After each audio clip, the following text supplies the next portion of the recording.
नमस्कार दोस्तों, तो चलिए जानते हैं बिहार चुनाव के हर बड़ी खबर सिर्फ 2 मिनट में। चैनल पर नए हैं तो चैनल को सब्सक्राइब जरूर करें। लालू परिवार में कलह पर सूत्रों के हवाले से बड़ी खबर निकलकर आ रही है कि हार की जिम्मेदारी रोहिणी पर डाल रहे थे तेजस्वी यादव, इसलिए उसे घर से निकाला गया।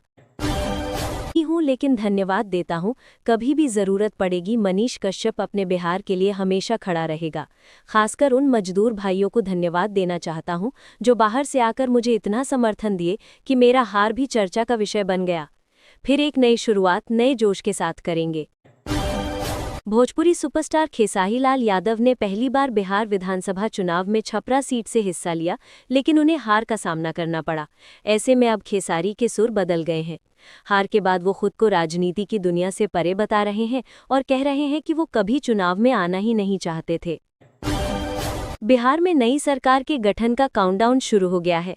18वीं विधानसभा से जुड़ी अधिसूचना आज जारी होगी। सोमवार से पूरी प्रक्रिया आधिकारिक तौर पर तेज होने जा रही है। इसी के साथ विधानसभा चुनाव को लेकर लागू आदर्श आचार संहिता भी खत्म हो जाएगी। वहीं पटना के गांधी मैदान में शपथ कार्यक्रम की तैयारियां तेज हैं। प्रधानमंत्री नरेंद्र मोदी भी शपथ ग्रहण समारोह में शामिल होंगे, जिसके आधार पर 19 या 20 नवंबर की तारीख लगभग तय मानी जा रही है। नरेंद्र मोदी जी बोले, मैंने भगवान बिरसा मुंडा जी के गांव की माटी को माथे पर लगाकर अपने आदिवासी भाई बहनों के कल्याण का संकल्प ले रखा है। पीएम जनमन योजना और धरती आबा जनजातीय ग्राम उत्कर्ष जैसे अभियान इसी संकल्प को साकार कर रहे हैं। ये मैथिली ठाकुर हैं जो बिहार चुनाव में अलीनगर से जीतकर भारत की सबसे कम उम्र की विधायक बन चुकी हैं। ये भारत की एकमात्र विधायक हैं जिनका जन्म 21वीं सदी यानी सन 2000 में हुआ है। मतलब ये पहली विधायक हैं। हालांकि ग्रेगोरियन कैलेंडर के अनुसार ये अभी भी 20वीं सदी की ही हैं। आज माननीय मुख्यमंत्री श्री नीतीश कुमार जी से मुलाकात कर बिहार में एनडीए की प्रचंड बहुमत से हुई ऐतिहासिक जीत पर हार्दिक बधाई एवं शुभकामनाएं प्रेषित की तथा अपनी जीत के लिए आभार और धन्यवाद प्रकट किया। बिहार की राजनीति में अगले 48 घंटे बेहद अहम होने वाले हैं। सोमवार से कई बड़ी बैठकों के होने की संभावना है, जिनके बाद राज्य में सरकार परिवर्तन की प्रक्रिया शुरू हो सकती है। माना जा रहा है कि सीएम नीतीश कुमार सोमवार देर शाम या मंगलवार सुबह इस्तीफा भी दे सकते हैं। नई सरकार बनने तक वे कार्यवाहक मुख्यमंत्री बने रहेंगे। वर्तमान 17वीं विधानसभा का कार्यकाल 22 नवंबर को समाप्त हो रहा है। इससे पहले नई यानी 18वीं विधानसभा के गठन और नई सरकार के शपथ का पूरा प्रोसेस पूरा करना जरूरी है। जगत प्रकाश नड्डा ने नई दिल्ली स्थित भाजपा मुख्यालय में जाकर प्रधानमंत्री श्री नरेंद्र मोदी जी का अभिनंदन किया और बोला, ये चुनाव प्रधानमंत्री मोदी जी के नेतृत्व में बड़े स्पष्ट रूप से विकास बनाम जंगलराज के बीच था। विकास की राजनीति, प्रोएक्टिव और डबल इंजन की एनडीए की सरकार को बिहार की जनता ने प्रचंड जनादेश देकर आशीर्वाद दिया।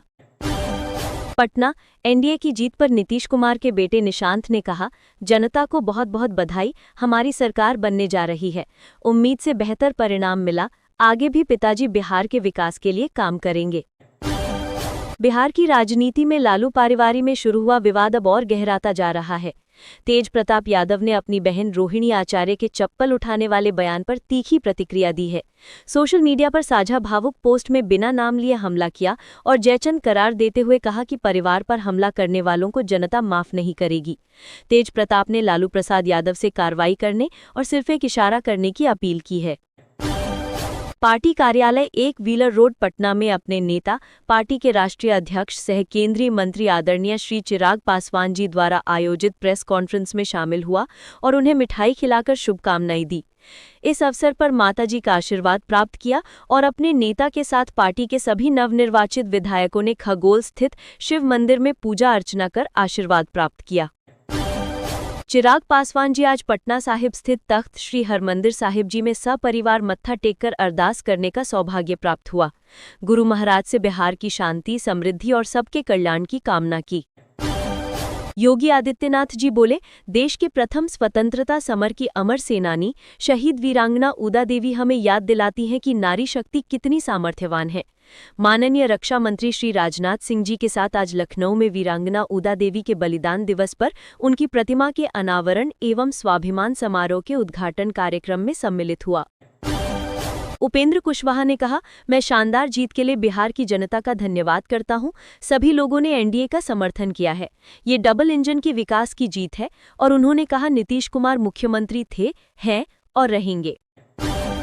मोदी जी राहुल गांधी के ऊपर निशाना साधते हुए कहा, पिछले 2 साल से ये जमानती नेता बिहार में जाकर जातिवाद का भाषण दे रहे थे। जितनी ताकत थी उन्होंने जातिवाद का जहर फैलाने की कोशिश की, लेकिन बिहार के इस चुनाव ने इस जातिवाद के जहर को पूरी तरह नकार दिया है। दिल्ली के सीएम रेखा गुप्ता ने पूर्वी दिल्ली में सांसद एवं केंद्रीय राज्य मंत्री श्री हर्ष मल्होत्रा जी द्वारा सांसद खेल महोत्सव का संचालन किया जा रहा है। इसी श्रृंखला में युवाओं को समर्पित ये विशेष रोड सेफ्टी रन आयोजित हुई, जिसका उद्देश्य सड़क सुरक्षा के प्रति व्यापक जन जागरूकता सुदृढ़ करना है। दिल्ली के सीएम बोली, सड़कें तभी सुरक्षित बनेंगी जब हम